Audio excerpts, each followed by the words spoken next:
प्यारे विद्यार्थियों, हम अभी पाठ देख रहे थे, पाठ नंबर 5 पेज नंबर 19 पर, जो पिछले सप्ताह हमने शुरू किया था, जिसका नाम है स्वराज्य की स्थापना। ठीक है। अब स्वराज्य की स्थापना में हमने देखा था कि जैसे शहाजी राजे जो थे, शिवाजी महाराज के पिताजी, वह उनको कुछ जागीर मिली थी महाराष्ट्र में। वहाँ पर उन्होंने जीजा माता, जो शिवाजी माता महाराज की माता जी है, उनको और शिवाजी महाराज को वहाँ पर उन्होंने रखा था कुछ सरदारों के साथ में। और वहीं पर उन्होंने अच्छी तरह से हर शस्त्र का अध्ययन किया, शास्त्र का अध्ययन किया, और उनके मन में पहले से ये डाला गया कि आपको क्या करना है, स्वराज्य की स्थापना करनी है। शहाजी महाराज का भी उनको सपोर्ट था।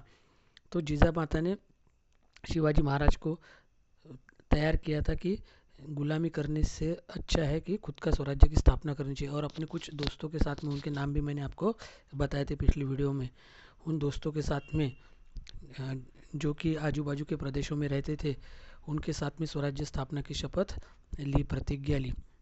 अब शिवाजी महाराज के सहयोगी, उनकी जो कौन सी मुद्रा थी, है ना, राज मुद्रा, उसका भी उल्लेख हमने पिछले पाठ में किया। फिर जैसे जैसे स्वराज्य बढ़ते गया, तो वैसे वैसे स्वराज्य पर संकट भी बढ़ते गए। तो शिवाजी महाराज के जो प्रमुख शत्रु में थे, जो बीजापुर के जो आदिल शाह, वहाँ पर बड़ी बेगम सत्ता संभालती थी। उन्होंने एक बड़े सरदार को, शिवाजी महाराज को हराने के लिए या स्वराज्य पर आक्रमण करने के लिए उनको भेजा, जिसका नाम था अफजल खान।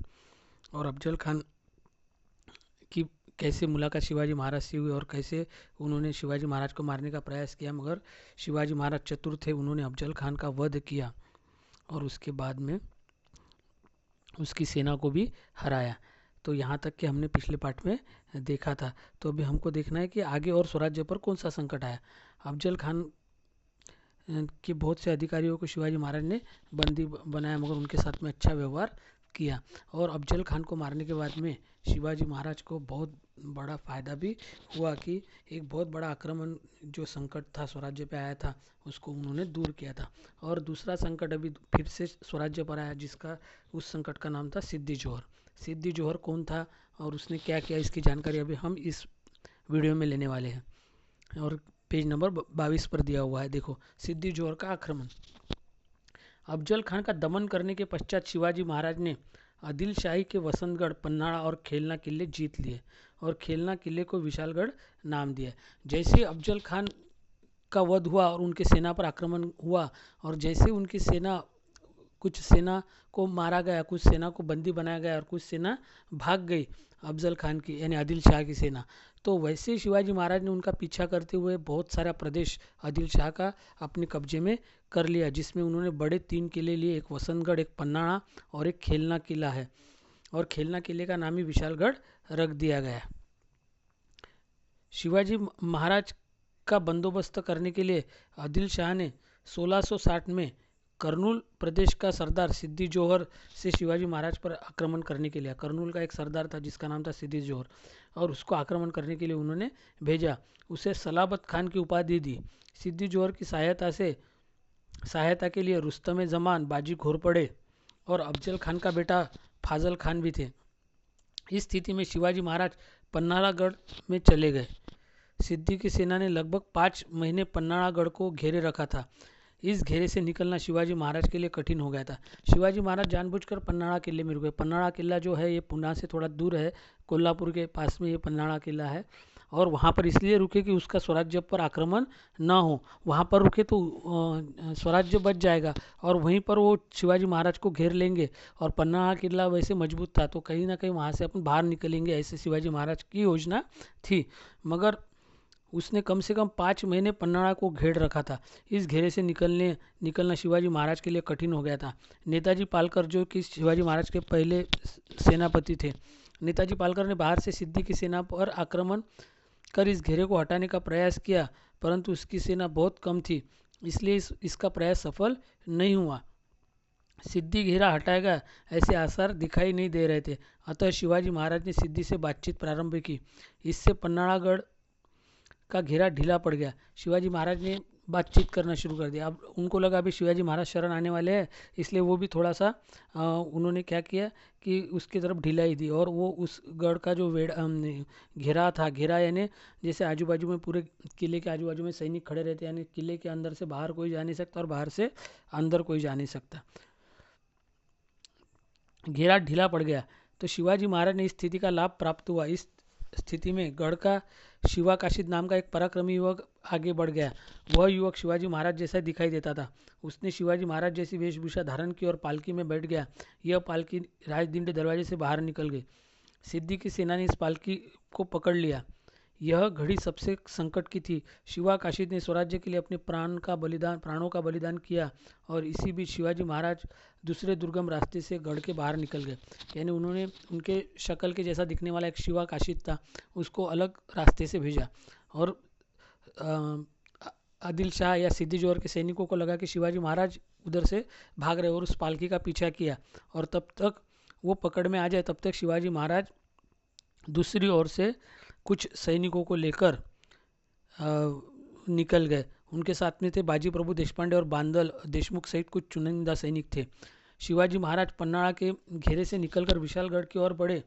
सिद्धि को यह समाचार प्राप्त हुआ। उसकी सेना ने उनका पीछा किया। सिद्धि की सेना को विशालगढ़ की तलहटी में रोकने का दायित्व शिवाजी महाराज ने बाजी प्रभु देशपांडे को सौंपा। जैसे ही वो सेना आगे गई, तो जैसे ही सिद्धि जोहर के सैनिकों को पता चला, तो वो शिवाजी महाराज के पीछे गए, और शिवाजी महाराज वहाँ से विशालगढ़ किले पर जाने वाले थे। मगर नीचे पहले एक घाटी है, वहाँ पर बाजी प्रभु देशपांडे ने उनको कहा कि हम कुछ सैनिकों के साथ यहाँ पर उनको रोकते हैं, तब तक आप विशालगढ़ पहुँचो। तो इसलिए कुछ सैनिकों के साथ में बाजी प्रभु देशपांडे नीचे रुक गए। बाजी प्रभु देशपांडे ने गजापुर के समीप घोड़ दर्रा यानी घोड़खिंड जिसको बोलते हैं, उस में सिद्धि की सेना को रोका। बाजी यानी इनके बहुत सैनिक कम थे, और फिर भी इतने से कम सैनिकों ने वीरता करके वहाँ पर सिद्धि जोहर के सैनिकों को आगे जाने नहीं दिया। उनके सैनिकों ने सिद्धि की सेना को रोक कर रखा। परिणाम तो शिवाजी महाराज को विशालगढ़ की ओर बढ़ना संभव हुआ। विशालगढ़ जाते समय शिवाजी महाराज ने पालवन के दड़वी और श्रृंगारपुर के सुरवे का विरोध का दमन किया। दो जनों ने और विरोध किया, उनको भी उन्होंने शिवाजी महाराज ने हराया। ये आदिल शाह के सरदार थे। इसके बाद शिवाजी महाराज सकुशल विशालगढ़ पहुंच गए। जिस समय शिवाजी महाराज पन्नाड़ागढ़ के घेरे में घिरे हुए थे, उस समय दिल्ली की सत्ता पर आसीन हुए औरंगजेब बादशाह ने मुगल सरदार शाहिस्ता खान को दक्षिण में भेजा, और शिवाजी महाराज वहाँ पर विशालगढ़ पहुँच गए। और बाजी प्रभु देशपांडे ने शिवाजी महाराज के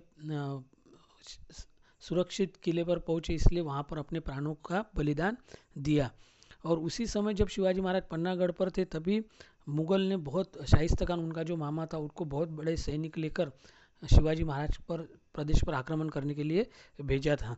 यानी एक समय में दो शत्रुओं ने उन पर हमला किया था, एक तो सिद्धि जोहर के सैनिक और दूसरी तरफ से दिल्ली के मुगल के सैनिक। जिस समय शिवाजी महाराज पन्नागढ़ के किले में घिरे हुए थे, उस समय दिल्ली की सत्ता पर आसीन हुए औरंगजेब ने बादशाह ने मुगल सरदार शाहिस्ता खान को दक्षिण में भेजा। उसने पुणे प्रांत पर आक्रमण किया। उस समय शिवाजी महाराज का आदिल शाह के साथ संघर्ष चल रहा था।